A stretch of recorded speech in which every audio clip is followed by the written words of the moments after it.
For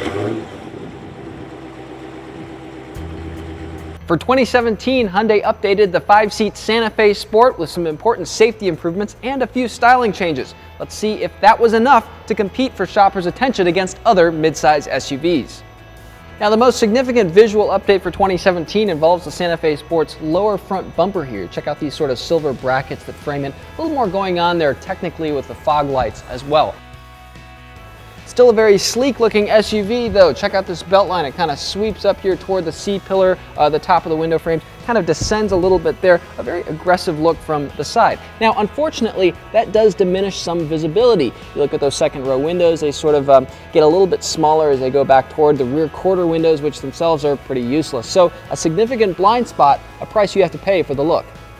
Now, Hyundai redesigned the center stack for 2017 with somewhat better usability, but I wish the automaker had improved cabin materials a little bit. Wafer-thin seats and just an abundance of cheap, hard plastic really kind of falls behind other SUVs in this segment with some pretty classy interiors, ones like the Kia Sorento or the new Ford Edge or Nissan Murano.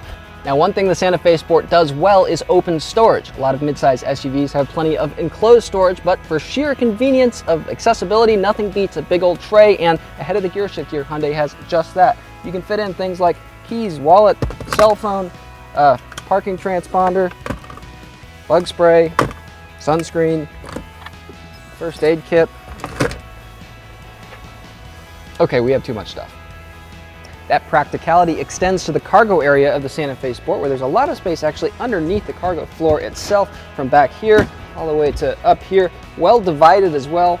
Kind of cool if you wanted to leave this up and use it for groceries, other stuff like that. Now, the second row seats, they move forward and backward. They don't just recline. That's rare in this segment. Another rarity, the center seat folds down. So it's actually a 40-20-40 split folding rear seat instead of the 60-40 seat you usually get. That means you can put skis or other long, narrow items through and have passengers on either side. Now, the seats fold down from the cargo area with these release handles here. Pretty convenient, but if they're scooted forward at all, there's going to be a gap in the cargo area floor here. Some SUVs mitigate that with flaps that kind of flip forward. Now, the Santa Fe Sport handles pretty well, reasonably quick steering, not too much body roll, but it only comes with a 4-cylinder engine, either a normal or turbo 4-cylinder. Even with the turbo engine, there's enough power, but you really have to keep the revs high to get the most out of it, and it doesn't sound terribly refined, kind of gets a little buzzy as you're getting up there. We've also noticed a significant amount sometimes of accelerator lag. Right from a stop as you're getting on it, there can be a little bit of lag. It's very noticeable, even in the drivetrain's sportiest modes. I wish Hyundai would get rid of that, as well as think about putting in the big 3.3-liter V6 from the 3-row Santa Fe. That's a pretty good engine, unfortunately not offered in the Sport. All that practicality joins a few other fundamentals in the Santa Fe Sport's favor. A strong warranty, pretty good track record for the current generation's reliability, and improved crashworthiness for the 2017 model year.